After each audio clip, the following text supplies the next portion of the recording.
ভালো লাগে নদীর পাড়ে যখন বাতাস আসে, বাতাসটা শরীরে লাগে তখন অনেক ভালো লাগে। তবে এই বাতাসটা খুবই মারাত্মক বাতাস, কারণ এটা হচ্ছে লবণাত্মক বাতাস। এটা আমাদের জন্য ক্ষতিকর। তারপরে যেহেতু ভালো লাগে, সেখানে সবসময় ক্ষতির চিন্তা করলে তো আর হবে না। আসসালামু আলাইকুম, সবাইকে আরও একটা নতুন ভিডিওতে স্বাগতম।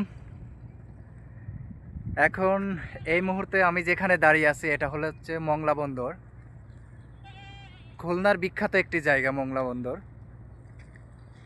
এটা বাগেরহাটের কাছাকাছি আর কি।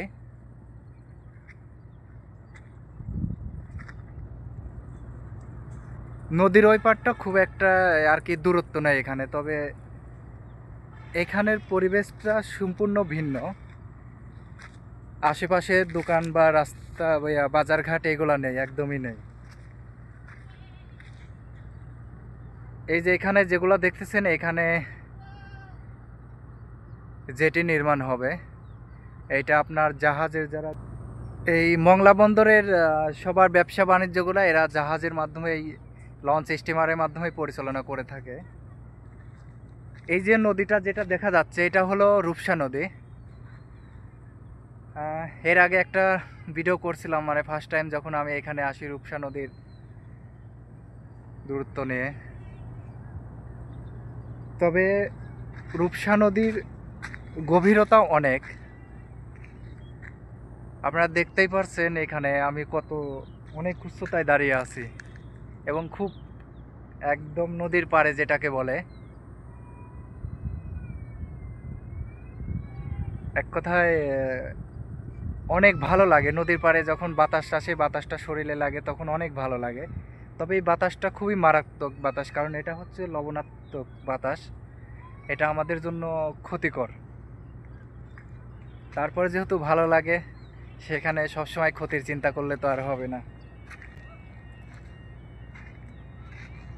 এই যে দেখা যাচ্ছে যে এই পাইলগুলা এক একটা দূরত্ব আছে 40-42 মিটার মাটির নিচে, গভীরে পানির নিচে। এখানে অনেক নিচে মাটি পাওয়া যায়।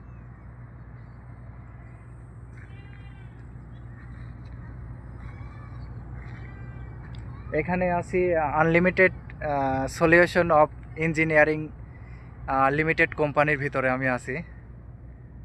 এখানে আছেন বোমপাম অপারেটর তালেব ভাইয়ের সঙ্গে দেখা করতে আসলাম। ফার্স্ট টাইম ইঞ্জিনিয়ারিং কোম্পানিতে আসলাম আর কি।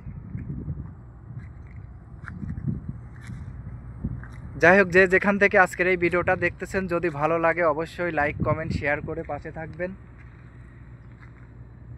আর আমার তো সবসময় নতুন কোনো জায়গাতে যাইতে খুবই ভালো লাগে, নতুন কিছু জায়গাতে। আসলে এরপরে যদি আরও অন্য কোথায় যাই বা নতুন কোনো পরিবেশ পাই, তখন আরও হয়তো ভালো লাগবে। যেখানেই থাকি না কেন, ভিডিওর মাধ্যমে, সুন্দর সুন্দর ভিডিওর মাধ্যমে সব কিছু তুলে ধরার চেষ্টা করবো ইনশাল্লাহ। আর সেজন্য সবাই সাপোর্ট করবেন। আকাশের অবস্থা দেখে বুঝতে পারতেছেন এখনই সন্ধ্যা নামবে। আমার ভিডিওতে তেমন কোনো টপিক থাকে না, বা কোনো একটা ঘটনা, বিস্তারিত ঘটনা আমি তুলে ধরার চেষ্টা করি না। তবে আমি যেখানেই থাকি না কেন সেইখানে পরিবেশটা তুলে ধরার সবসময় চেষ্টা করি।